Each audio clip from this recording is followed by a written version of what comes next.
Hello everyone. Last lecture में हमने steel की प्रॉपर्टीज़ सीआरजीओ स्टील की प्रॉपर्टीज़ तक कर लिया था। अब हम सेकंड चैप्टर को आगे कंटिन्यू कर रहे हैं, ठीक है, इस लेक्चर के अंदर।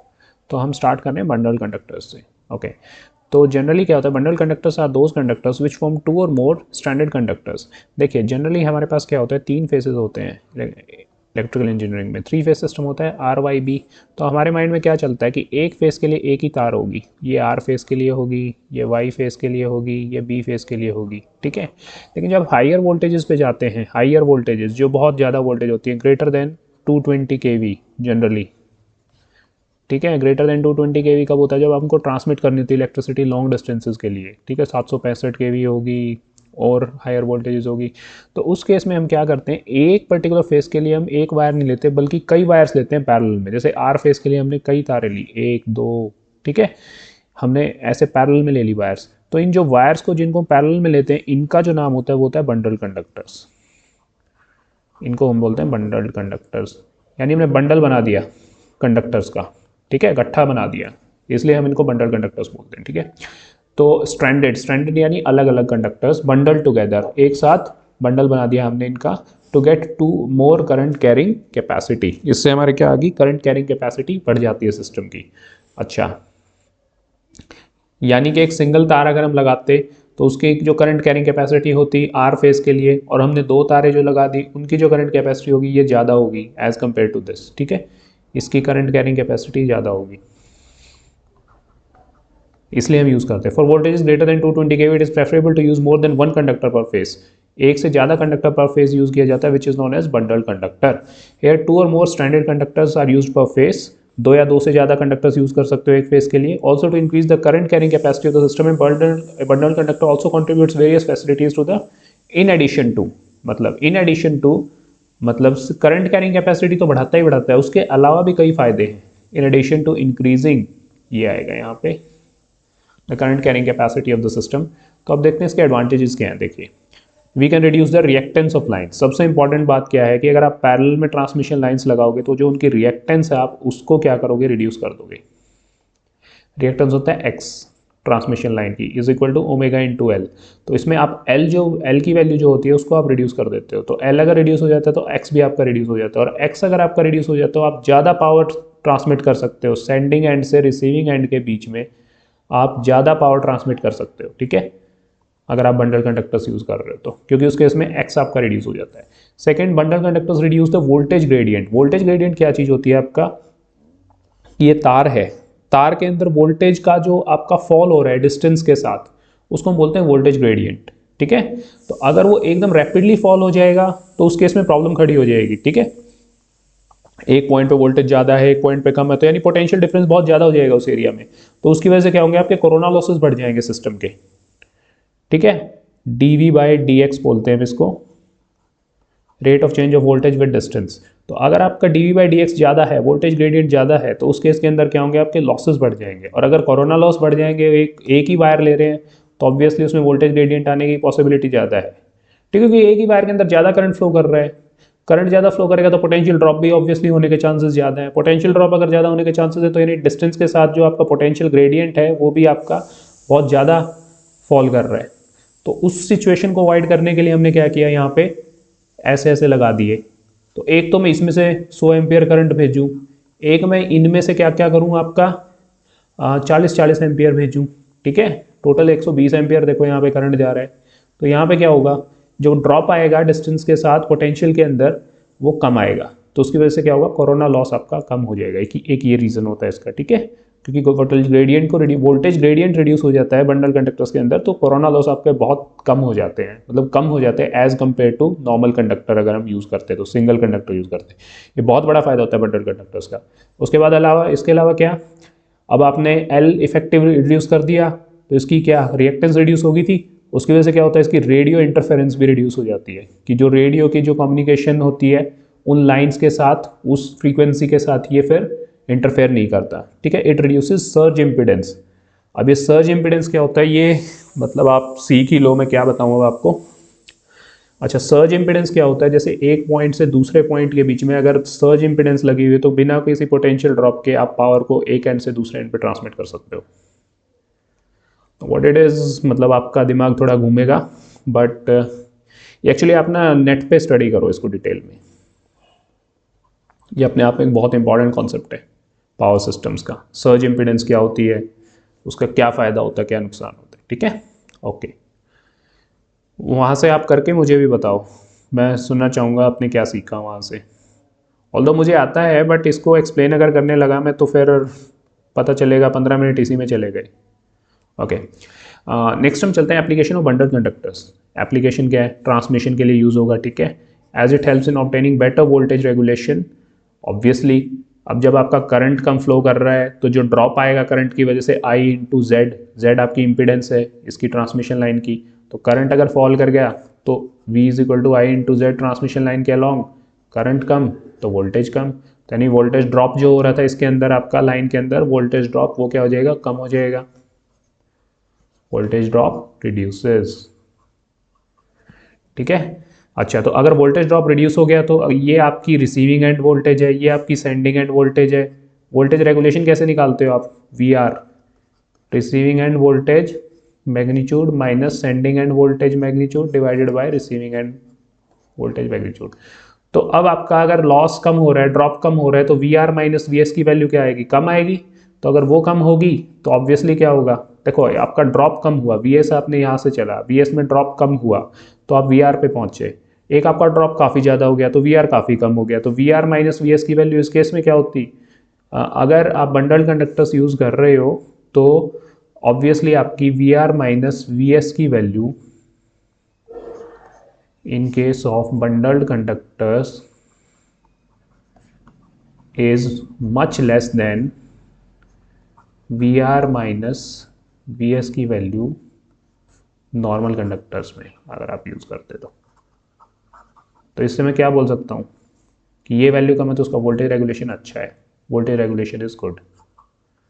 इसका मतलब क्या हुआ, आप सेंडिंग एंड से जो वोल्टेज भेज रहे हो उसमें इतना ज़्यादा ड्रॉप नहीं होता, पता चला आप यहाँ से तो वोल्टेज इतनी ज़्यादा एंड सेंडिंग एंड पे इतनी वोल्टेज भेज रहे हो, रिसीविंग एंड पे पता चला बीच में इतनी ड्रॉप होगी वोल्टेज बहुत ज़्यादा, तो क्या फ़ायदा हुआ इतनी वोल्टेज बताओ करने का बीच में। हम क्या चाहते हैं कि जितनी वोल्टेज हम सेंडिंग एंड पे हैं उतनी हम रिसीविंग एंड पे मेंटेन रखें, वोल्टेज को ऑलमोस्ट कॉन्स्टेंट रखें, ठीक है। That is always good for a good transmission system. इससे बेसिकली क्या होता है, स्टेबिलिटी आती है। पावर सिस्टम स्टेबिलिटी एक टॉपिक है जो आप पढ़ोगे, उसमें वोल्टेज रेगुलेशन का बहुत इंपॉर्टेंस है। जो आपकी लाइट फ्लक्चुएट होती है ना घरों में, तो वो बेसिकली क्या होता है, वोल्टेज अप एंड डाउन होती है, और उससे कई डिवाइसेस को भी खतरा होता है कि डिवाइसेस आपके मतलब ख़राब हो सकते हैं अगर वोल्टेज आपकी बहुत ज़्यादा ड्रॉप हो जाए तो। जब आपने देखा होगा गर्मियों में बहुत से लोग एसी चला लेते हैं तो क्या हो जाता है, एकदम लोड बढ़ जाता है, तो जो जिस लाइन पे आपके घर से कनेक्शन है, जहाँ से आपके पास इलेक्ट्रिसिटी आ रही है, उस पर क्या होता है, फिर वोल्टेज ड्रॉप हो जाती है। जब वोल्टेज ड्रॉप होती है तो उसकी वजह से क्या होता है, आपके घर में क्या होता है, जो बोलते हैं ना आपको, कैसे क्या बोलते हो, जब वोल्टेज ड्रॉप आती है तो उस लाइट, वो लाइट जो आती है डिम लाइट आती है आपके घर, एग्जैक्टली और इस केस में आपके इक्विपमेंट फेल हो सकते हैं। तो आपकी वोल्टेज लिमिट्स के अंदर रहनी बहुत इंपॉर्टेंट है, इसलिए आपका वोल्टेज प्रोफाइल बेटर होना बहुत अच्छा होता है। तो ये सबसे इंपॉर्टेंट एक और अच्छा फायदा हो गया। एंड एफिशिएंसी, ऑब्वियसली अब लॉसेज कम है तो एफिशिएंसी भी ज़्यादा ही होगी। By reducing the inductance and skin effect, inductance मैंने बताया है एल को रिड्यूस कर देता है ये, ठीक है। And skin effect present in power lines. Skin effect क्या होता है, स्किन इफेक्ट का मतलब ये होता है कि कोई भी करंट जो है वो किसी कंडक्टर के स्किन से फ्लो करता है, इनर स्ट्रैंड से फ्लो करने की बजाय उसकी स्किन से फ्लो करता है। और जब स्किन से कोई करंट फ्लो करता है किसी भी कंडक्टर के, तो उसका जो इफेक्टिव क्रॉस सेक्शनल एरिया है, यानी जिस एरिया से वो करंट फ्लो कर रहा है, वो एरिया रिड्यूस हो जाता है। अगर एरिया रिड्यूस हो जाता है तो उसकी वजह से क्या होता है, आपका उस जो इफेक्टिव जो रेजिस्टेंस है उस कंडक्टर का वो इंक्रीज हो जाता है, और अगर रेजिस्टेंस इंक्रीज हो जाता है तो उसकी वजह से लॉसेज इंक्रीज हो जाते हैं। लेकिन अगर आप ऐसे ऐसे बंडल कंडक्टर्स यूज़ कर रहे हो जिनमें करंट ही आप कम फ्लो करवा रहे हो, तो ऑटोमेटिकली उसको सरफेस से ज़्यादा फ्लो करने की जरूरत ही नहीं पड़ेगी, एल उसके लिए वैसे रिड्यूस हो चुका है, ठीक है, एल इफेक्टिव। तो एल अगर रिड्यूस हो चुका है तो इसका मतलब ऑटोमेटिकली क्या होगा उसमें, उस केस में इसका current, just a minute sorry, तो करंट कैसे फ्लो करेगा उस केस में, करंट आपका नॉर्मली जो फ्लो करता है वैसे ही फ्लो करेगा, और मतलब ज़्यादा बाहर से फ्लो करने की कोशिश नहीं करेगा, यानी एरिया जो जिस एरिया में से करंट फ्लो करेगा वो एरिया इंक्रीज हो जाएगा, और एरिया अगर इंक्रीज हो जाएगा तो ऑब्वियसली क्या होगा, लॉसेज आपके रिड्यूस हो जाएंगे। ठीक है, स्किन इफेक्ट की बात नहीं होगी। ओके, हम चलते हैं आगे। लो रेजिस्टिविटी कॉपर अलॉयज, ये बेसिकली पावर सिस्टम का टॉपिक है। आप जितना पावर को डीप में पढ़ेंगे ये आपको उतना ही अप्रिशिएट करोगे इस टॉपिक को आप ना, ये जो चीज़ें बंडल कंडक्टर्स और ये सारी चीज़ें। एक्चुअली मैं थोड़ा ज़्यादा टेक्निकल चला गया, मुझे नहीं जाना चाहिए था, बट अब लेक्चर है तो ऑब्वियसली बताना तो पड़ेगा बच्चों को, ठीक है, ताकि वो खुद से भी गूगल कर सके, सर्च कर सके, पढ़ सके उसके बारे में। ओके, अब हम आगे लो रेजिस्टिविटी कॉपर अलॉयज के ऊपर। देखिए, लो रेजिस्टिविटी कॉपर अलॉयज, अब तक हमने मेटल्स की बात की थी, प्योर मेटल्स की, कॉपर, एल्यूमिनियम, ठीक है, स्टील। अब हम क्या करेंगे, इन मेटल्स को मिलाना स्टार्ट करेंगे, आपस में मिलाएंगे तो क्या बनेंगे, अलॉयज। ठीक है, तो सबसे पहले हम कॉपर और जिंक को जो मिलाएंगे तो उसमें क्या बनता है आपका, ब्रास। ब्रास का मतलब होता है 60% कॉपर एंड 40% जिंक। ठीक है, तो इसमें क्या होता है, देखो इसकी क्या प्रॉपर्टी होती है, इससे क्या होता है, इसकी टेंसाइल स्ट्रेंथ काफ़ी ज़्यादा होती है, पहली चीज़ तो ये, यानी इसको अगर आप इसके ऊपर कोई भी फोर्स लगाओगे, टॉर्क लगाओगे, प्रेशर लगाओगे तो इतना इजीली टूटेगा नहीं है, मतलब ना डिफॉर्म होगा। दूसरी चीज़ क्या है, it's conductivity is lower than copper. Obviously alloy है, अलॉय अगर आप कोई भी बनाओगे तो उसके अंदर उसकी कंडक्टिविटी प्योर मेटल से हमेशा कम होती है, ये प्रॉपर्टी हम पहले ही पढ़ चुके हैं अलॉइंग के अंदर, तो यानी इसकी कंडक्टिविटी कम होगी। Third one is it can attain any shape if pressed, यानी ये मोल्डेबल है इजीली, अगर आप इसको प्रेस करोगे तो मतलब ऐसा नहीं है कि ब्रिटल है एकदम टूट जाएगा, आप इसको शेप दे सकते हो। ठीक है, प्योर मेटल को शेप देना कई बार थोड़ा मुश्किल होता है। Fourth is it can be easily drawn into wires, obviously ductility है, डक्टिलिटी तो चाहिए चाहिए हमें। It's melting point is about 890 degree Celsius, copper का कितना था 1084 डिग्री सेल्सियस, तो इसका मेल्टिंग पॉइंट तो थोड़ा कम है। Specific gravity is 3.3। अभी एप्लीकेशन क्या है इसकी, it is use as a current carrying material on plug points, socket outlets.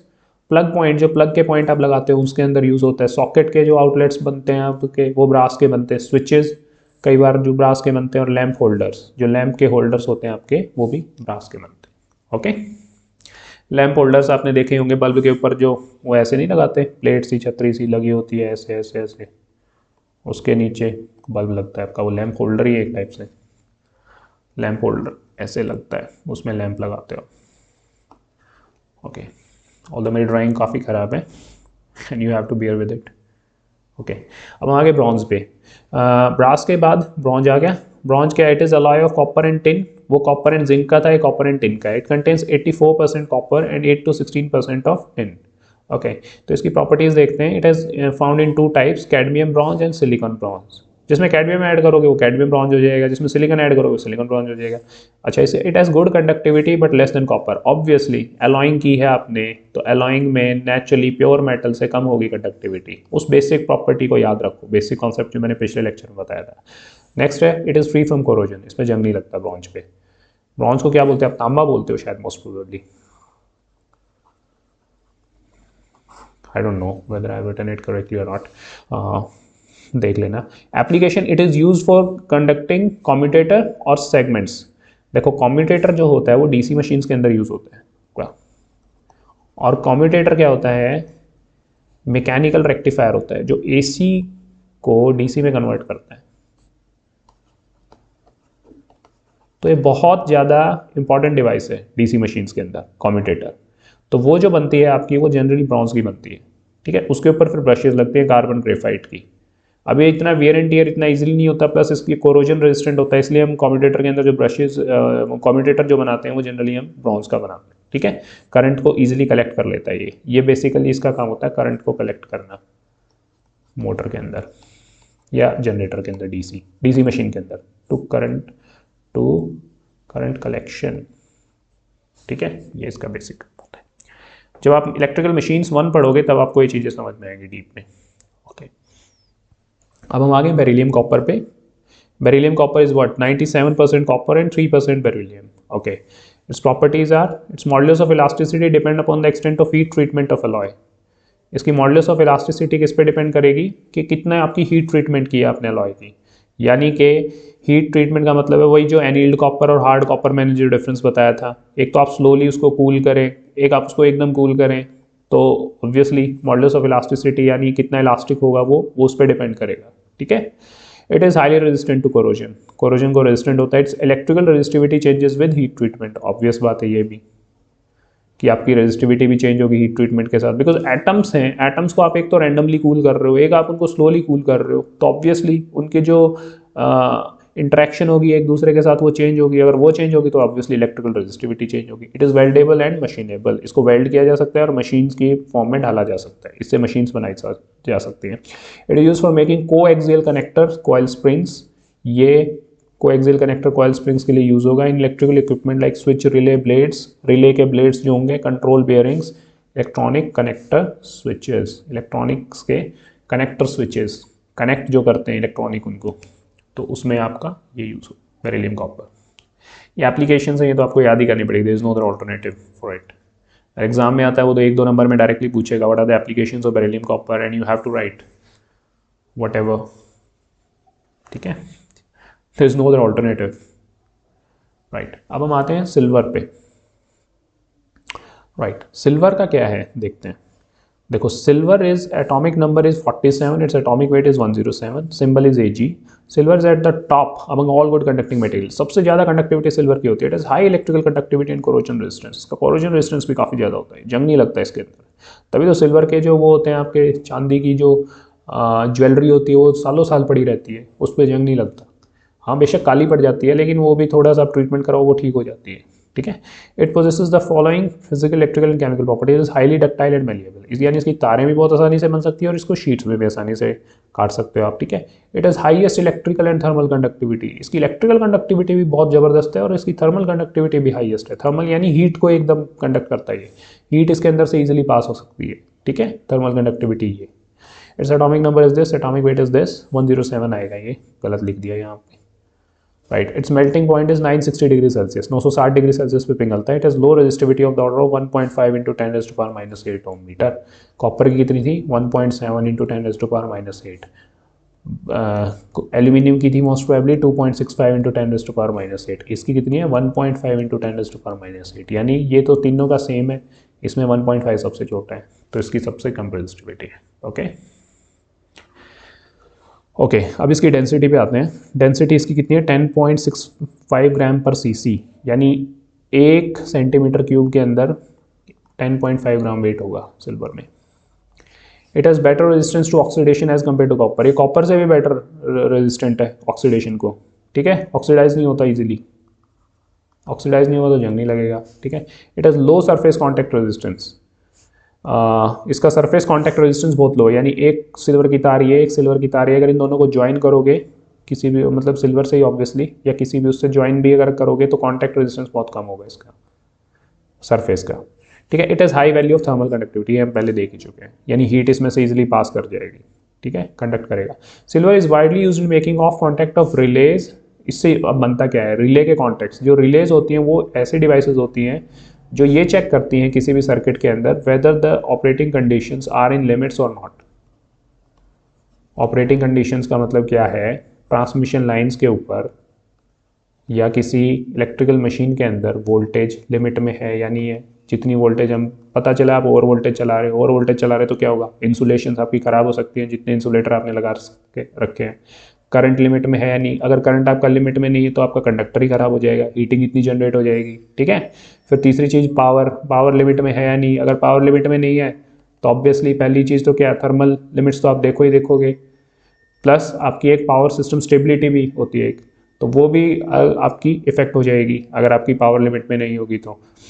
ठीक है, पूरे सिस्टम को ख़राब कर सकती है क्योंकि ग्रिड में सारी लाइंस कनेक्टेड होती हैं आपस में। तो यानी कि रिलेज क्या करती हैं? इन सारी चीज़ों को ऑब्जर्व करती हैं और उसके बाद डिसीजन इशू करती हैं सर्किट ब्रेकर को, वेदर टू ट्रिप और नॉट। अगर वो लिमिट्स में नहीं है चीज़ें तो वो सर्किट ब्रेकर को बोलते हैं जस्ट ट्रिप, लिमिट्स में है तो सर्किट ब्रेकर बोलते हैं होल्ड ऑन, सर्किट को ब्रेक नहीं करना। तो relay is the basic mind, मतलब जो जिस पे ये सारी के सारे खेल होते हैं ट्रांसमिशन लाइन्स के ऊपर, जो सारी ट्रांसमिशन लाइन की हेल्थ को मॉनिटर करती है और उसके बाद डिसीजन मेकिंग करती है। जनरेटर कटआउट्स, तो उसके जो कॉन्टैक्ट बनते हैं वो सिल्वर के होते हैं आपके जनरेटर के कटआउट्स। ठीक है, और थर्मल ओवरलोड डिवाइसेस, थर्मली जो ओवरलोडिंग होती है जिनकी थर्मल ओवरलोडिंग, क्योंकि ये इसकी थर्मल कंडक्टिविटी काफ़ी बेटर है, तो अगर थर्मली ओवरलोड भी हो गया यानी हीट ज़्यादा भी आ गई उस पर सिल्वर पे तो वो इजीली उसको कंडक्ट कर देगा, तो इसलिए उसको थर्मल ओवरलोडिंग हो गया। It can be use in making high rupturing devices such as HRC, जो जिनकी रप्चरिंग कैपेसिटी ज़्यादा होती है वो उन डिवाइसेस को भी बनाने में यूजफुल होता है। HRC ये आप गूगल कर लीजिए, although I know high rupturing capacity, ठीक है। Fuses, it may be use for making radio frequency conducting bodies as well as component leads, ठीक है। HRC फ्यूजेज आते हैं आपके, high rupturing capacity fuses, radio frequency conducting bodies, radio की frequency पे जो कंडक्ट करती हैं बॉडीज उनको, प्लस कंपोनेंट की लीड्स जो बनती हैं आपकी, लीड्स जो कॉन्टैक्ट में लेके आते हैं आप जिसको, क्योंकि इसका सरफेस रेजिस्टेंस काफ़ी कम होता है और थर्मल कंडक्टिविटी भी काफ़ी अच्छी होती है, इस वजह से इसको ये कंडक्टिंग बॉडीज के कंपोनेंट लीड्स बनाने में काम आते हैं, ठीक है। राइट, ये हो गया सिल्वर। अब हम आगे गोल्ड पे। Gold is at the second position, सबसे अच्छा कंडक्टर सिल्वर, सिल्वर के बाद gold in the list of top good conducting materials. इसकी क्या क्या प्रॉपर्टीज है? It is highly ductile and malleable, ये बहुत डक्टाइल है और मेलिएबल भी है, ठीक है। Easily drawn into wires, sheets में भी तोड़ा जा सकता है। इट हैज लो रेजिस्टिविटी 2.2 × 10⁻⁸, काफ़ी कम रेजिस्टिविटी है इसकी, सिल्वर की इससे भी कम थी। It is very soft and low mechanical strength, ये सॉफ्ट बहुत होता है। आपने सुना होगा ना 24 कैरेट का गोल्ड मतलब उसकी ज्वेलरी बनना बहुत मुश्किल होता है, क्योंकि वो इतना सॉफ्ट होता है कि उसकी ज्वेलरी बन ही नहीं पाती, ठीक है। तो उसको हम दूसरे के साथ मिलाते हैं, इसीलिए जितनी भी ज्वेलरी होती है जनरली आपकी 23 कैरेट या 22 कैरेट की होती है, 24 कैरेट की मिलती बहुत मुश्किल है, क्योंकि उसकी मैकेनिकल स्ट्रेंथ बहुत कम होती है, बहुत सॉफ्ट होता है। इट इज़ ऑलवेज अलॉयड, इसीलिए इसको मिक्स करते हैं विद सम इम्प्योरिटीज़, कुछ इम्प्योरिटीज़ के साथ, कॉपर के साथ या किसी और चीज़ के साथ, in order to improve its hardness, जिससे कि इसकी हार्डनेस और स्ट्रेंथ को बढ़ाया जा सके, ठीक है। तो हार्ड ही नहीं होगा, स्ट्रेंथ ही नहीं होगी तो टूट जाएगा उसी time. It offers high resistance to corrosion, resistance corrosion का बहुत इसको ज़्यादा करता है। ये जनरली आपका आईसी चिप्स के अंदर यूज़ होता है, आईसी जो चिप्स होते हैं इंटीग्रेटेड सर्किट चिप्स, उसमें जो कॉन्टैक्ट बनाते हैं आप डिफरेंट ट्रांजिस्टर्स के बीच में, उसके अंदर आपका जो टाँका लगा होता है वो गोल्ड का लगा होता है, बेसिकली प्रोसेसर्स पे वहाँ यूज़ होता है आपका गोल्ड सबसे। अब देखो इसकी मेल्टिंग पॉइंट देखते हैं, 1063 डिग्री सेल्सियस काफ़ी है, बॉइलिंग पॉइंट भी काफ़ी है 2970 degree. It is very light metal having specific weight of 19.32 × 10⁻³ kg/m², काफ़ी लाइट होता है मेटल, ये इसकी स्पेसिफिक वेट है दे रखा है, ठीक है। ये आपको याद ही करना पड़ेगा, is no other alternative. It is use for making contact of highly sensitive devices, हाँ वो आ गया ना highly sensitive, because super semiconductors जो होते हैं वो हाईली सेंसिटिव होते हैं, थोड़ी सी इंप्योरिटी ऐड करते हैं उनकी पूरी सेंसिटिविटी चेंज हो जाती है, पूरी कंडक्टिविटी चेंज हो जाती है, तो उनके जो कॉन्टैक्ट होते हैं वो किससे बनते हैं? गोल्ड से, एंड ऑफ इंटीग्रेटेड सर्किट्स। इसीलिए हाईली सेंसिटिव डिवाइसेस के लिए ही इंटीग्रेटेड सर्किट्स बनाने में काम है। Due to its high cost its use is quite limited, लेकिन जिसकी कॉस्ट इतनी आई है तो इसका यूज भी काफ़ी लिमिटेड है, ओके राइट। अभी हम प्लेटिनम करते हैं 1 मिनट के लिए, मैं थोड़ा ब्रेक ले रहा हूँ, जस्ट अ मिनट। आप इतने पीछे वाला रिवाइज करिए।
Right, let's start again.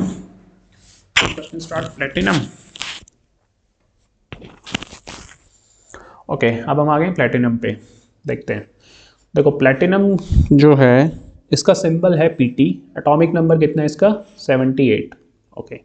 इसकी खास बात क्या है? It is one of the most stable metals with high resistivity, ये one of the most stable metals है लेकिन इसकी रेजिस्टिविटी काफ़ी ज़्यादा है।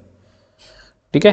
It is a greyish white metal, grey colour का है, वाइट मेटल है, ठीक है। इट्स इलेक्ट्रिकल रेजिस्टिविटी, एक्चुअली देखिए ये इसको ना हम बाद में कवर करेंगे, जब हाई रेजिस्टिविटी मटेरियल्स के बारे में आएंगे ना तो तब हम इसको कवर करेंगे प्लैटिनम को, ठीक है।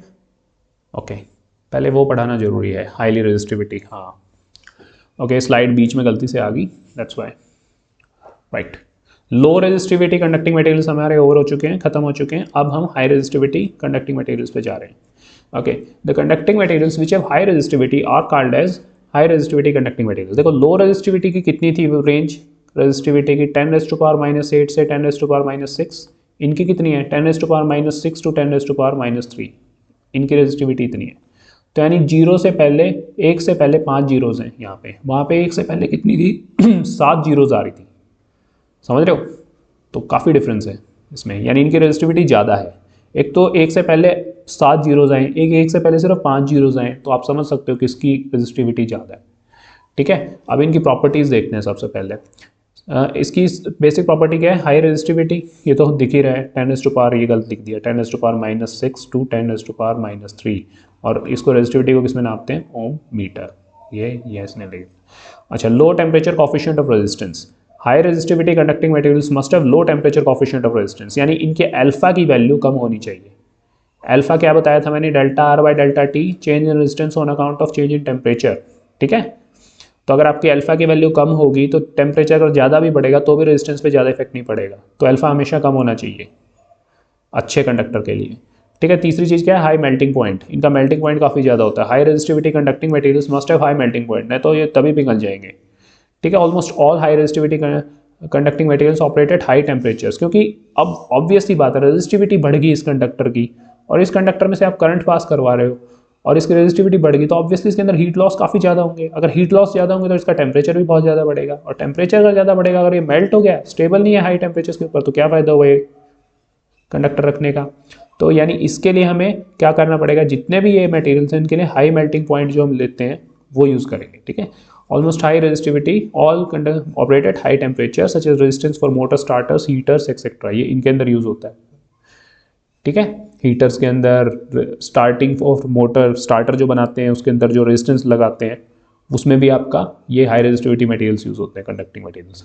फिर तीसरी इंपॉर्टेंट, हाईली डक्टाइल, ऑब्वियसली तारे इजीली बन सकें, अगर तारे नहीं बनेगी तो उस मटेरियल का क्या फ़ायदा। Since they are used as heating elements, heating के एलिमेंट्स बनते हैं, so they must possess the property of being drawn into thin wires. अब हीटिंग के एलिमेंट कैसे बनते हैं, कभी भी हीटर की तार देखना, ऐसे ऐसे ऐसे ऐसे, क्वाइल क्वाइल क्वाइल क्वाइल, ऐसे ऐसे ऐसे ऐसे, यूं यूं यूं क्वाइल क्वाइल बनाते जाते हैं, क्वाइल क्वाइल बनाते जाते हैं, ठीक है। वो क्या कर रहे हैं बेसिकली, उसकी ओवरऑल लेंथ बढ़ा दी, कम स्पेस के अंदर उसको लेंथ को इंक्रीज कर दिया, ठीक है। तो लेंथ बढ़ गई तो उसका रेजिस्टेंस बढ़ गया, रेजिस्टेंस बढ़ गया तो उसके अंदर जो हीटिंग आ रही है I²R वो ज़्यादा इंक्रीज हो जाएगी, वो इंक्रीज होगा तो हीटर ज़्यादा हीट फेंकेगा, सीधी सी बात ये, ठीक है। तो वो कब पॉसिबल है, जब आपको उसको पतली तार में कन्वर्ट कर सको। अगर पतली तार में कन्वर्ट ही नहीं कर पाओगे तो कैसे होगा बताओ। तो इसके लिए डक्टाइल होना बहुत ज़रूरी है। फिर है corrosion resistant, high resistivity conducting materials must be corrosion resistant, भाई जंग नहीं लगना चाहिए, ऑब्वियस सी बात है। और लास्ट क्या है, highly mechanical strength, are used in heaters and heating elements.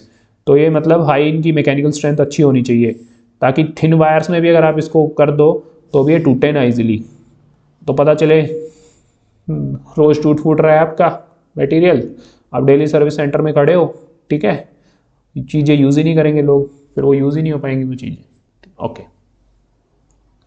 अब एप्लीकेशंस देखो इनकी कहाँ एप्लीकेशंस आती हैं। देखो अब इनकी रेजिस्टिविटी ज़्यादा है, रो ज़्यादा है, तो ऑब्वियसली इनका रेजिस्टेंस ज़्यादा है। अगर रेजिस्टेंस ज़्यादा है, रो ज़्यादा है तो रेजिस्टेंस ज़्यादा है, रेजिस्टेंस ज़्यादा है तो इसके अंदर जो हीटिंग हो रही है I²R वो ज़्यादा हो रही है। हीटिंग ज़्यादा हो रही है तो ये उस चीज़ के लिए यूज़ होगा जहाँ पे हमें हीटिंग चाहिए होती है। हीटिंग कहाँ पे चाहिए, हीटर्स के अंदर। तो देखो एलिमेंट्स ऑफ हीटिंग डिवाइसेस, ठीक है। तो they find a significant place in appliances like filaments of heaters, तो हीटर की जो फिलामेंट बनेगी, तारें बनेगी, वो इनकी बनेगी। इलेक्ट्रिक बल्ब के अंदर हीट और लाइट दोनों जनरेट होती है, ठीक है।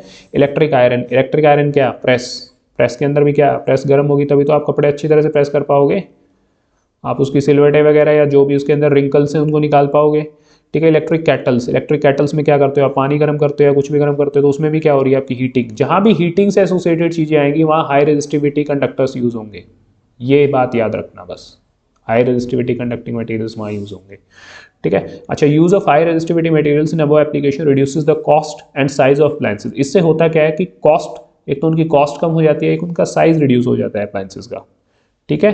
As the length of wire required to produce the same effect is quite less. अब देखो R is equal to rho L by A है, जब रो ऑलरेडी ज़्यादा है तो आप छोटी भी तार लोगे तो भी रेजिस्टेंस ज़्यादा ही आएगा ना। तो अगर आप लो रेजिस्टिविटी की मटेरियल लेते तो उसकी आपको लेंथ बहुत ज़्यादा लेनी पड़ती as compare to high resistivity material उतने ही स्पेस के अंदर। तो उसको देखो, लेंथ अगर आप बढ़ाओगे तो ऑब्वियसली तार की आप क्या क्वांटिटी इंक्रीज कर रहे हो, क्वांटिटी इंक्रीज कर रहे हो तो एक तो उस डिवाइस का जो साइज़ है वो आपका बढ़ जाएगा, प्लस उसकी कॉस्ट आपकी बढ़ जाएगी, ठीक है। तो मेंटेनेंस के टंटे जो होंगे आपके वो बढ़ जाएंगे। तो कितना मुश्किल है लो रेजिस्टिविटी मटेरियल को हीटिंग के अंदर यूज़ करना। तो इसीलिए हम क्या करते हैं, हाई रेजिस्टिविटी मटेरियल्स को यूज़ करते हैं, और उनका प्लस मेल्टिंग पॉइंट भी काफ़ी अच्छा होता है। उनका तो सपोज करो मेल्टिंग पॉइंट ही कम है, वो वैसे ही पिघल जाएंगे, ठीक है। Use to produce the same effect is quite less in high resistivity materials as compare to that of low resistivity materials, okay. अब हम देखते हैं alloys of high resistivity conducting materials. इनके अलॉयज कौन कौन से बनते हैं। अलॉयज मतलब कौन से मटेरियल्स होते हैं आपके हाई रेजिस्टिविटी के। अलॉयज का मैंने बताया ही रखा है, जो जिसमें आप एक दूसरे को मिलाते हो। और अलॉइंग से क्या होता है, रेजिस्टिविटी हमेशा बढ़ती है, ये चीज़ हम पहले ही पढ़ चुके हैं पिछले लेक्चर में। तो मैग्नीन पढ़ रहे हैं हम सबसे पहले, इसमें 85% कॉपर, 13% मैग्नीज एंड 2% निकल, ठीक है। मैग्नीन है तो मैग्नीज भी होगा, कॉपर तो बेस मेटल होता ही है, तो 85% कॉपर डाल दिया, 13% मैग्नीज डाल दिया और लास्ट में NiN है तो इसका मतलब है निकल। बस इसको ऐसे याद करो। अच्छा, अब इसका मेल्टिंग पॉइंट क्या है, ज़्यादा है 1025 डिग्री सेल्सियस। स्पेसिफिक ग्रेविटी वो भी ज़्यादा है। Its temperature coefficient of resistance is very low. इसका मतलब अगर अल्फा ज़्यादा भी हो जाएगा आपका, है ना, अल्फा की वैल्यू बहुत कम है तो यानी टेम्परेचर ज़्यादा भी बढ़ जाएगा तो आपका रेजिस्टेंस इतना चेंज नहीं होगा, वेरी लो चेंज, मतलब it won't increase much. Delta R won't increase much on account of increase in temperature.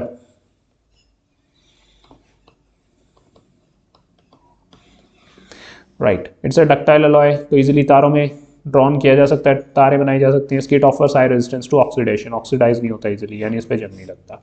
Application it is making used in making standard resistance because of very low temperature coefficient of resistance. तो इससे क्या होता है, standard resistance बनाया जाता है आपका। Standard resistance क्या है, ऐसे स्टैंडर्ड यानी इस रेजिस्टेंस के उसमें मैं सारे रेजिस्टेंसेस को कंपेयर करूंगा, यानी इसमें से भी करंट पास करूं, इसमें से भी करंट पास करूं, ठीक है। तो अब मान लो इसका रेजिस्टेंस तो बहुत ज़्यादा बढ़ गया, इसका रेजिस्टेंस चेंज ही नहीं हुआ क्योंकि इसका अल्फा बहुत कम है, तो ये स्टैंडर्ड हो गया ना। तो चाहे मेरा कितना ही करंट पास हो जाए ये रेजिस्टेंस ऑलमोस्ट कांस्टेंट ही रहेगा। तो ये मेरा चेंज हो गया, मेरे को पता कैसे चलेगा चेंज हुआ है, जब मैं इसके साथ कंपेयर करूंगा।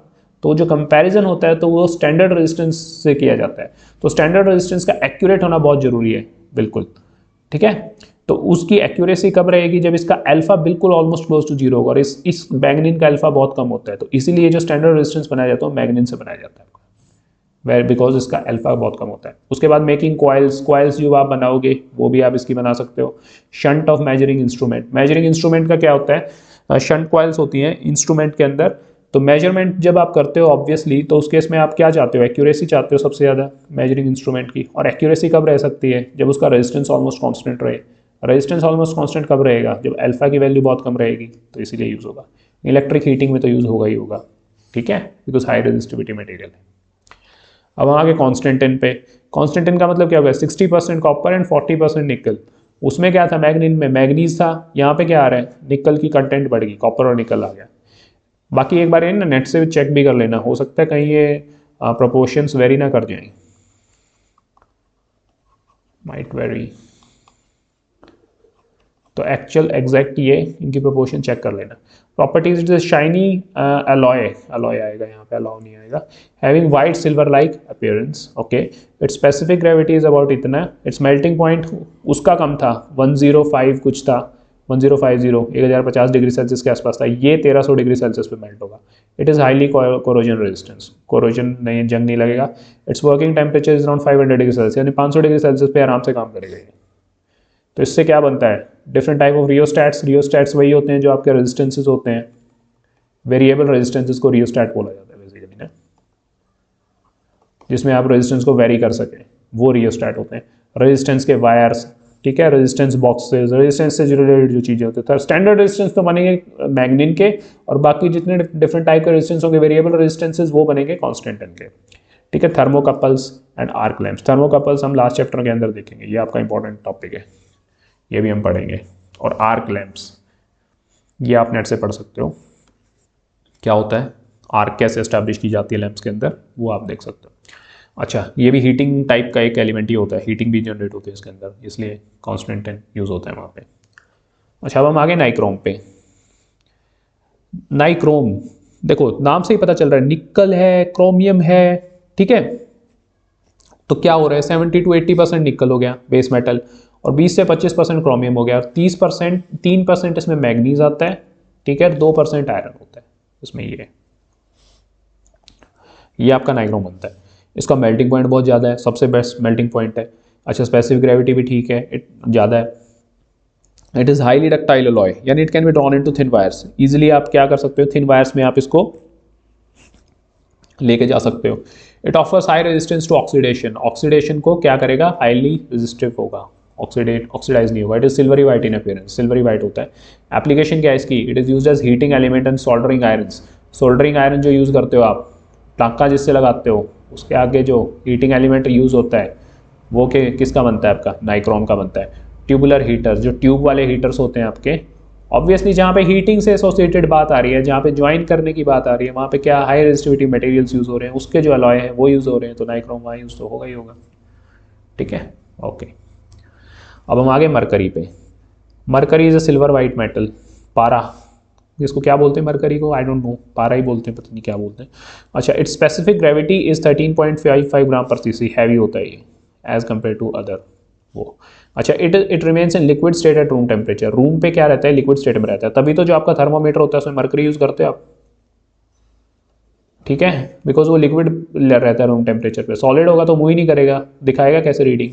It's boiling point is 358 degree Celsius, 358 पे बॉयल हो जाएगा। It is highly poisonous, poisonous बहुत होता है, तभी बोलते हैं ना वो थर्मोमीटर ध्यान से लगाओ, अगर टूट गया तो मतलब डेथ भी हो सकती है अगर मुंह में चला गया तो।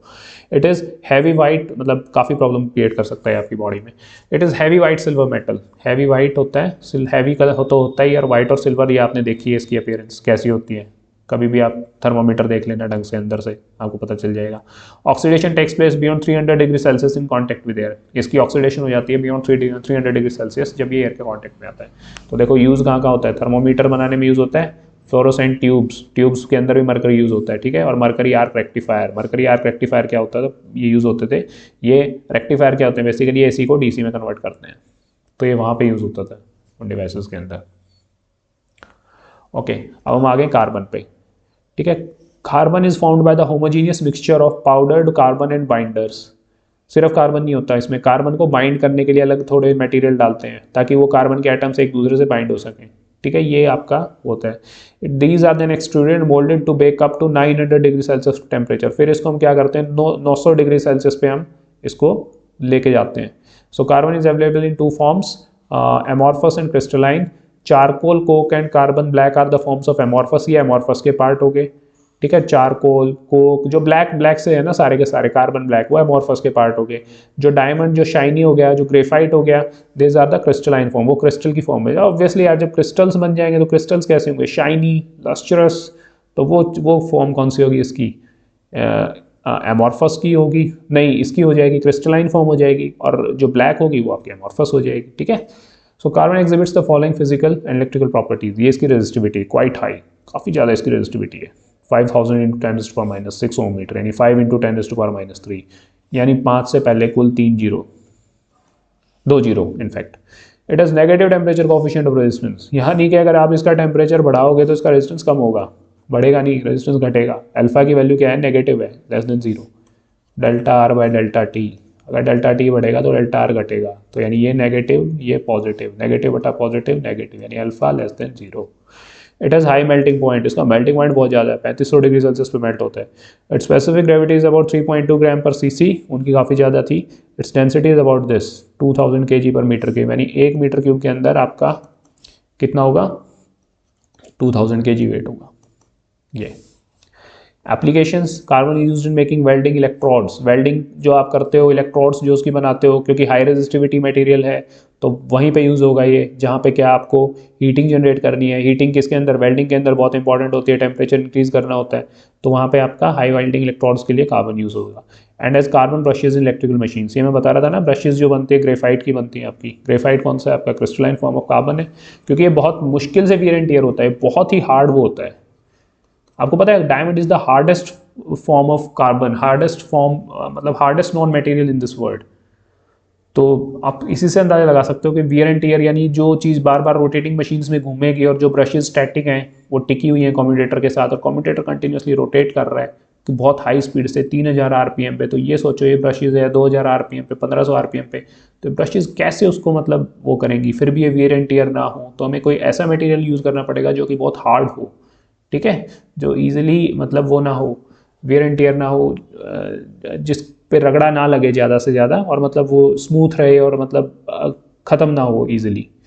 तो ये आपका कौन सा है, ये ग्रेफाइट का मटेरियल होता है, इसलिए कार्बन की ब्रशेज यूज होती है इलेक्ट्रिकल मशीन्स के अंदर। ये जनरली इलेक्ट्रिक करंट को कलेक्ट करने के लिए यूज होती हैं कार्बन की brushes, to collect electric current. पहले कम्यूटेटर करता है ये काम, फिर उससे ब्रश कलेक्ट करती है from commutator in DC machines. It's also using some high quality switch gears. Switch gear जो circuits होते हैं, important diaphragms such as thin membranes in modern communication system. Thin membranes होती हैं आपकी, ये आप इंस्ट्रूमेंटेशन के अंदर पढ़ोगे, membranes और diaphragms ना, तो ये कम्युनिकेशन सिस्टम में कैसे इनकी सेंसिटिविटी इम्पैक्ट करती है, ये उसमें भी यूज होता है। It is also use as positive terminal of dry cells. कोई भी ड्राई सेल देख लेना, पेंसिल सेल या कोई भी जो ड्राई सेल आप यूज़ करते हो, उसका जो पॉजिटिव टर्मिनल है वो भी कार्बन का बना होता है, ठीक है। आप उसको खोलोगे तो आपको अंदर से क्या मिलेगा, ब्लैक ब्लैक मिलेगा, वो क्या है, बेसिकली कार्बन ही तो है। Carbon is also use in high quality switch gears. Switch gears जो होते हैं आपके उसमें यूज होता है। अच्छा, अभी हम इसके बाद आगे टंगस्टन पे। Tungsten is a hard material with high melting point. इसका मेल्टिंग पॉइंट काफ़ी ज़्यादा होगा, ये तो सभी का होगा मेल्टिंग पॉइंट ज़्यादा, क्योंकि हम ये पहले ही डिसाइड कर चुके हैं कि जो हाई रेजिस्टिविटी मटेरियल्स हम यूज़ कर रहे हैं, कंडक्टर्स यूज़ कर रहे हैं, उनका मेल्टिंग पॉइंट ज़्यादा होना चाहिए, क्योंकि वो हाई टेम्परेचर पर ऑपरेट करेंगे तो ईजिली वो मेल्ट नहीं होने चाहिए। So it is quite dense and slow wearing out material, यानी ईजिली वेयर आउट नहीं होता ये। अच्छा, अब इसकी रेजिस्टिविटी कितनी है, 5.5 × 10⁻⁸ ओम मीटर। ये चेक करना, ये मेरे ख्याल से गलत है, ये 10⁻⁸ नहीं आएगा, 10⁻³ आएगा, या मोस्ट प्रोबेबली यहाँ पे ये चेक करना है। दिस इज प्रॉब्लमेटिक, टंगस्टन की रेजिस्टिविटी कितनी। It is a hard material and has got high tensile strength. Its working temperature is about 2000 degree Celsius. Check this on internet, ठीक है ना। ये रॉन्ग है, wrong value. Okay, it is a hard material and it's got high tensile strength. Its working temperature is about 2000 degree Celsius. 2000 degree Celsius तक झेल लेता है ये, तब भी मेल्ट नहीं होता। इट्स स्पेसिफिक ग्रेविटी इज इतनी, मेल्टिंग पॉइंट 3300 डिग्री सेल्सियस। ओहो, 3300 degree Celsius, highest among metals. Metals के अंदर सबसे ज़्यादा मेल्टिंग पॉइंट इसका है, टंगस्टन का। अच्छा, it is a ductile material. Ductile यानी इजीली आप इसको तारों में ड्रॉ कर सकते हो। It can safely withstand various destructive corrosive arcing forces. Arcing forces कौन से होते हैं, जो हाई टेम्परेचर पे यूज़ होती हैं। हाई टेम्परेचर पे जो फोर्सेज एक्ट करती हैं किसी उसके ऊपर, जब आर्क एस्टैब्लिश होती है, तो उन फोर्सेज को ये इजीली, जब ये 3300 डिग्री तक नहीं पिघलेगा तो उन फोर्सेज को इजीली झेल जाएगा, ठीक है। तो ये एप्लीकेशन कहाँ होगी इसकी, ऐसी जगह होगी। Being hard end of high tensile strength along with high resistivity, it uses filaments of electric lamps. Electric lamp, electric bulb के अंदर आप देखो कितना मतलब टेम्परेचर बढ़ जाता है, लेकिन फिर भी ये मटेरियल नहीं पिघलता, ठीक है। ऑलमोस्ट इनर्ट एटमॉस्फेयर होता है, उसके अंदर continuously heat and light generate हो रही होती है। तो इसमें क्या, ये फिलामेंट जो बनती है, कितनी पतली सी तार जो होती है उसकी बल्ब की, वो किसकी होती है, टंगस्टन की होती है आपकी, ठीक है। फ्लोरोसेंट ट्यूब्स जो होती हैं, and heating elements of electron tubes जो इलेक्ट्रॉन्स को रिलीज करती हैं, तो उसके अंदर जो हीटिंग एलिमेंट प्रोड्यूस होते हैं, जो इतनी हाई फोर्स पे इलेक्ट्रॉन को जनरेट कर रहे हैं, ठीक है, तो हीट भी ऑब्वियसली ज़्यादा ही होगी, लेकिन तब भी जो स्टेबल रह रहे हैं, तो वो क्या हो सकता है, टंगस्टन। Okay, right. अब हम आगे सुपर कंडक्टर्स पे। मैंने क्या बोला था, इस यूनिट के एंड में आपको सुपर कंडक्टर्स बताएंगे। अच्छा, सुपर कंडक्टर्स का क्वेश्चन आपका बहुत पॉपुलर है और ये हर बार आता ही आता है पेपर में, ठीक है। तो देखते हैं super conductors. Super conductors those materials which show zero resistance at a particular temperature. जो रेजिस्टेंस बिल्कुल जिनका खत्म हो जाए, जीरो हो जाए जिनका रेजिस्टेंस, ठीक है, वो सुपर कंडक्टर। तभी तो सुपर हुए वो कंडक्टर्स, कि सुपरमैन जैसे सुपर कंडक्टर्स, ठीक है। अब transition temperature, the temperature at which this phenomenon occurs is called as super conducting transition temperature. Basically क्या होता है, कोई मटेरियल होता है सुपर कंडक्टर, हम उसको क्या करते हैं, कूल करते हैं। जनरली हमारे रूम टेम्परेचर कितना रहता है, 25 डिग्री सेल्सियस, यानी वो 298 केल्विन होता है, यानी 273 kelvin normal plus 25 degree Celsius हम उसमें ऐड कर देते हैं। तो ये सुपर कंडक्टर्स जो होते हैं जनरली हम इनको कितने पे लेके जाते हैं, 4 केल्विन, 10 केल्विन, यानी कि 298 से कूल करके इतने पे लेके आ रहे हैं, तब जाके सुपर कंडक्टर बन रहे हैं। इनकी सबसे बड़ी प्रॉब्लम यही है। तो ये जो टेम्परेचर है, जिस टेम्परेचर के बाद ये अपनी रेजिस्टिविटी लूज कर देगा, उस टेम्परेचर का नाम क्या होता है, ट्रांजिशन टेम्परेचर। ठीक है, उसको हम ट्रांजिशन टेम्परेचर बोलते हैं। अब सुपर कंडक्टिविटी क्या होता है, इट इज द फिनोमिनन, ये वो फिनोमिना है जिसके वजह से एक कोई conducting material attains the property of super conductivity, यानी कि अगर उसका टेम्परेचर हम कंटिन्यूसली लो करें तो वो सुपर कंडक्टिविटी को अटेन कर लेगा, कोई भी आपका कंडक्टिंग मटेरियल, जो हम पीछे बात कर रहे थे, यानी कि इसकी रेजिस्टिविटी जीरो हो जाएगी। ऑब्वियसली सुपर कंडक्टिंग कब होगा, जब रो जीरो हो जाएगा, रो जीरो हो जाएगा तो आर नेचुरली क्या हो जाएगा, जीरो हो जाएगा, rho L by A, rho zero तो zero into L by A क्या हो गया, आर ऑलमोस्ट जीरो। अच्छा, the few important points zero ही होगा, मतलब the few important points about those can be concluded as follows. Most of the metals which have only one electron in the valence shell, जिनके valence shell में सिर्फ एक electron होता है, that is monovalent, does not show super conductivity, वो super conductivity show नहीं करते हैं। जैसे सोडियम हो गया, सोडियम के अंदर क्या है 281, तो 8 एक वैलेंस इलेक्ट्रॉन इसके आउटरमोस्ट शेल में, तो ये सुपर कंडक्टिविटी शो नहीं करेगा। All ferromagnetic materials are super conductor, जो फेरोमैग्नेटिक मटेरियल्स होते हैं वो सारे के सारे सुपर कंडक्टर्स होते हैं, जो जनरली मैग्नेटिक होते हैं, यानी मैग्नेट से चिपकते हैं। तो स्टील हो गया, इसका आयरन हो गया, कोबाल्ट हो गया, ये सुपर कंडक्टिविटी का फिनोमिनन शो करते हैं। ठीक है, तीसरी चीज आ गई, good conductor such as gold silver are not super conductors at room temperature. Room temperature के ऊपर सुपर कंडक्टर नहीं होते, वो तो ऑब्वियसली बात है, मैंने अभी बताया आपको, ट्रांजिशन टेम्परेचर आएगा, टेम्परेचर को आप लोअर करोगे, नीचे नीचे लेके जाओगे। जैसे देखो एक कंडक्टर पड़ा है, उसको मैं क्या करता हूँ, कूल करता हूँ, ठंडा ठंडा करता हूँ, तो वो सुपर कंडक्टर बनेगा। ठीक है, और जिस पर्टिकुलर टेम्परेचर के ऊपर जाके वो उससे नीचे जाते ही सुपर कंडक्टर बन जाएगा, वो जो टेम्परेचर होगा उसका हमने नाम दे दिया ट्रांजिशन टेम्परेचर। राइट, तो ये ट्रांजिशन टेम्परेचर दिखा रखे हैं देखो हर उसके सुपर कंडक्टिंग मटेरियल। एल्यूमिनियम क्या है, 1.144 केल्विन, इतने कम टेम्परेचर पे जाके देखो ये सुपर कंडक्टर बन रहा है। 273 केल्विन, 298 केल्विन से इतना नीचे लेके आए आप, यानी कि 200 कितना आपको 200, ये सोचो आप 96 पॉइंट कुछ 8-6 केल्विन, इतना ड्रॉप किया आपने इसमें से, तब जाके आपका एल्यूमिनियम सुपर कंडक्टर बना। ये 0.6 केल्विन पे बनता है कैडमियम, कॉपर सल्फाइड 1.6 पे, मरकरी कितने पे जाके बनता है सुपर कंडक्टर, 4.16 केल्विन पे, लेड जो है 7.26 केल्विन पे। देखो जो मैं बता रहा था ना, 4 केल्विन से 10 केल्विन तक की रेंज, बस उतने ही आते हैं जनरली। उसके बाद जिंक 0.78। तो सबसे बड़ी प्रॉब्लम यही है कि जो हमारी कंडीशंस हैं जिनके अंदर कंडक्टर्स यूज़ हो रहे हैं, ट्रांसमिशन लाइन्स यूज़ हो रही हैं खेतों में, वहाँ टेम्परेचर क्या 25-30 डिग्री सेल्सियस तो रहता ही है, और गर्मियों में वो 50 तक भी पहुँच जाता है। तो ये सोचो 273 के ऊपर आप 40 भी मानो तो कितना हो गया, 313 केल्विन से आप इतने कम टेम्परेचर पर कैसे लेके आओगे, सुपर कंडक्टर बनाओगे कैसे। ना तो हर कोई चाहता है कि एक एंड से दूसरे एंड के बीच में जब मैं इलेक्ट्रिसिटी पहुँचाऊँ तो मेरा कोई भी लॉस ना हो, बिल्कुल ईजिली पहुँच जाए मेरी इलेक्ट्रिसिटी, लेकिन वो सुपर कंडक्टर बनाना मुश्किल बहुत है ना, इसलिए। अच्छा, what are the materials used for transmission lines? Copper is used for transmission lines because of its high conductivity and low resistivity. Copper use होता है जनरली किसके लिए, बिकॉज ऑब्वियसली इसकी कंडक्टिविटी ज़्यादा है, रेजिस्टिविटी तो कम है इसकी, 1.7 इंटू 10⁻⁻⁸ ओम मीटर, अभी तक मेरे को याद है देखो। मोरओवर कॉपर है हाई टेंसाइल स्ट्रेंथ, कॉपर की टेंसाइल स्ट्रेंथ भी काफ़ी ज़्यादा होती है। ठीक है, इसलिए ईजिली टूटता नहीं। Since copper material is very costly these days, क्योंकि कॉस्टली बहुत ज़्यादा है, ये बहुत महंगा आता है, क्योंकि सारा कॉपर जनरली चिली से आता है, चाइले एक कंट्री है साउथ अमेरिका में, वो कॉपर का बिगेस्ट एक्सपोर्टर है, तो सारा कॉपर वहीं से आता है। इंडिया में तो बस खेतरी माइंस में होता है, राजस्थान में कॉपर, तो वैसे ही बहुत कम प्रोड्यूस हो रहा है। तो कॉपर को ऑब्वियसली उसकी क्या प्रोडक्शन कम है, डिमांड ज़्यादा, तो कॉस्ट क्या होगी, डेफिनेटली ज़्यादा होगी, तो इसीलिए हम इसको कम यूज़ कर रहे हैं। देयरफॉर एल्यूमिनियम से रिप्लेस कर दिया हमने ट्रांसमिशन लाइन्स में with steel core for high voltage lines. Steel core का मैंने क्या बताया था, ACSR, ACSR मतलब एल्यूमिनियम कंडक्टर स्टील रीइंफोर्स्ड, यानी कि उसको मजबूती कौन देगा, स्टील, और करंट किस में से फ्लो करेगा, एल्यूमिनियम में से। ये आपके स्टील के स्ट्रैंड्स हो गए, देखो छोटे छोटे ऐसे बीच में, इनके ऊपर एल्यूमिनियम लग गया, ऐसे ऐसे ऐसे ऐसे, तो मजबूती तो स्टील ने दे दी और करंट सारा एल्यूमिनियम से फ्लो कर गया, तो ये क्या हो गया, एल्यूमिनियम कंडक्टर स्टील री इन्फोर्स्ड। ये जो हैंड रिटन नोट्स है ना, जो मैंने क्लास में दिए थे, मैंने व्हाट्सएप ग्रुप पे भी डाल दूँगा, उसमें मैंने डिटेल में एक्सप्लेन कर रखा है ACSR, और ये आपका पेपर में जरूर आएगा बिकॉज इट्स वेरी इंपॉर्टेंट, क्योंकि सारी ट्रांसमिशन लाइन्स में ACSR कंडक्टर्स ही यूज़ होते हैं। तो इसी से क्वेश्चन वो पूछते हैं कि ACSR क्यों यूज़ होता है, इसकी क्या प्रॉपर्टीज, इसमें क्या खास बात है। तो नोट्स में ये मैंने काफ़ी अच्छे से एक्सप्लेन किया हुआ है, आप उनको पढ़ सकते हो। ठीक है। अच्छा, अब ट्रांसमिशन लाइन के जो मटेरियल बनाने हैं या फिर, तो उसके लिए किस चीज़ पे डिपेंड करेगा, कॉस्ट ऑफ मटेरियल, क्योंकि बहुत ज़्यादा मटेरियल यूज़ होना है, हज़ारों हज़ारों किलोमीटर तक आपको तार लेके जानी है, तो ऑब्वियसली कॉस्ट ऑफ मटेरियल तो बहुत ज़्यादा इंपॉर्टेंट फैक्टर है।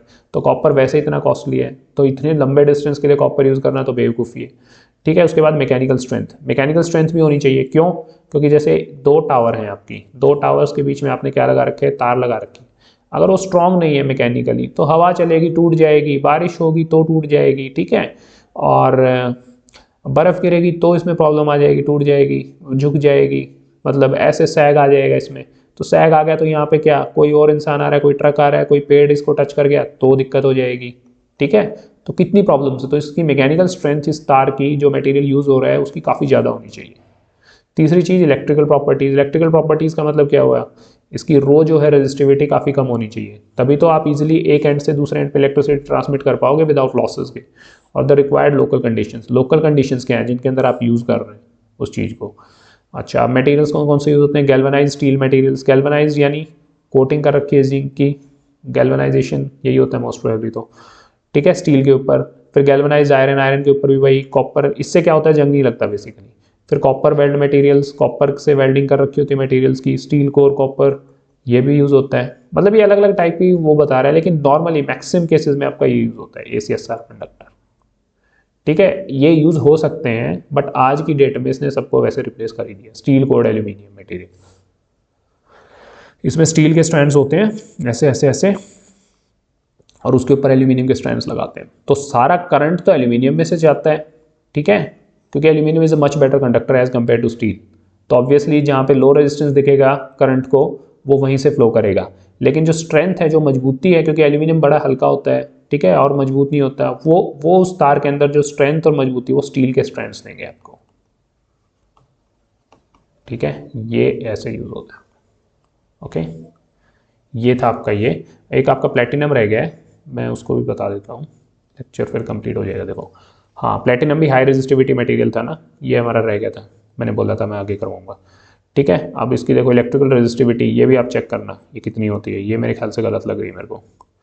अगर इसकी रेजिस्टिविटी इतनी है तो फिर ये लो रेजिस्टिव मटेरियल्स के अंदर आएगा आपका, ना कि हाई रेजिस्टिविटी मटेरियल्स के अंदर।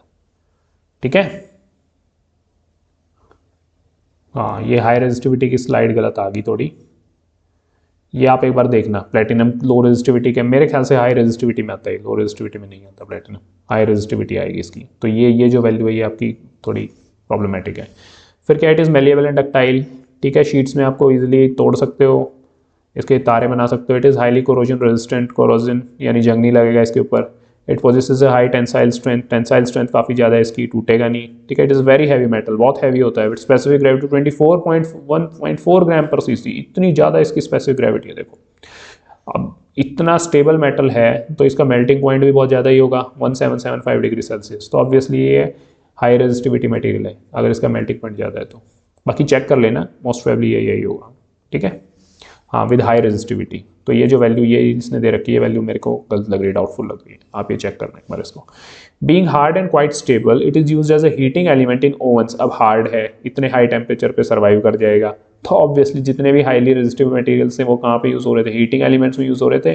और हीटिंग एलिमेंट्स क्या होते हैं, आपके ओवंस होगी और फर्नेसेस होगी, तो उसमें यूज़ हो जाएगा। ठीक है, it is also use as a contact material where making and breaking is quite frequent due to high resistance touching. ठीक है, यहाँ ये वहाँ कॉन्टैक्ट के अंदर यूज़ होता है, सर्किट ब्रेकर्स में यूज़ कर सकते हो, या फिर ऐसी एप्लीकेशंस में यूज़ कर सकते हो जहाँ कांस्टेंट मेकिंग एंड ब्रेकिंग हो रही हो कॉन्टैक्ट्स की ना, बार बार कॉन्टैक्ट्स क्लोज हो रहे हो, बार बार कॉन्टैक्ट्स ओपन हो रहे हो। तो जो इस टाइप की एप्लीकेशंस है वहाँ पे आपका प्लेटिनम बहुत अच्छा यूज़ होता है। ठीक है, due to high resistance touching, high resistance के अंदर। क्यों? क्योंकि अगर ये काफ़ी स्टेबल है हाई मेल्टिंग पॉइंट पे भी, तो बेशक इनको ये एक बार जुड़े, एक बार अलग हों, शॉक्स आए इनके ऊपर, वैसे भी मैकेनिकली स्ट्रॉन्ग है, मेल्टिंग पॉइंट भी ज़्यादा है, तो इस पर ज़्यादा इफेक्ट नहीं पड़ेगा। तो ये इस टाइप के रेजिस्टेंस को बनाने के लिए प्लेटिनम बेस्ट होता है। ठीक है, तो इन टाइप के रेजिस्टेंस को कॉन्टैक्ट देने के लिए प्लेटिनम बेस्ट होता है मटेरियल। अच्छा, it is use in appliances for measuring high temperatures. Obviously जब हाई मेल्टिंग पॉइंट है तो हाई टेम्परेचर पे जब ये स्टेबल रहता है तो क्या करेंगे, मेजरमेंट भी कर देगा ये हाई टेम्परेचर की। वो कौन से अप्लायंसेज होते हैं जिनमें हाई टेम्परेचर पे ये करते हैं? Pyrometers and thermocouples. ये आप इंस्ट्रूमेंटेशन में भी पढ़ोगे और उसके अंदर सब्जेक्ट के अंदर भी पढ़ोगे। जब डिफरेंट मेटल्स को डिफरेंट टेम्परेचर पे हम ज्वाइन करते हैं तो उसकी वजह से उनमें एक ईएमएफ जनरेट होता है थर्मोकपल की वजह से। ठीक है, एक ईएमएफ जनरेट होता है, वोल्टेज जनरेट होती है, इलेक्ट्रोमोटिव फोर्स जनरेट होती है, हम उसको मेजर करते हैं, वो बेसिकली थर्मोकपल्स होता है। और पायरोमीटर्स, ये भी आप पढ़ोगे, ये काफ़ी डिटेल में पढ़ोगे आप इसको इंस्ट्रूमेंटेशन के अंदर। ठीक है, ये आपका था चैप्टर 2 कंप्लीट हो गया आपका। Okay, superconductors, transition temperature, transmission lines. फिर नेक्स्ट हम चैप्टर 3 करेंगे। Okay, right.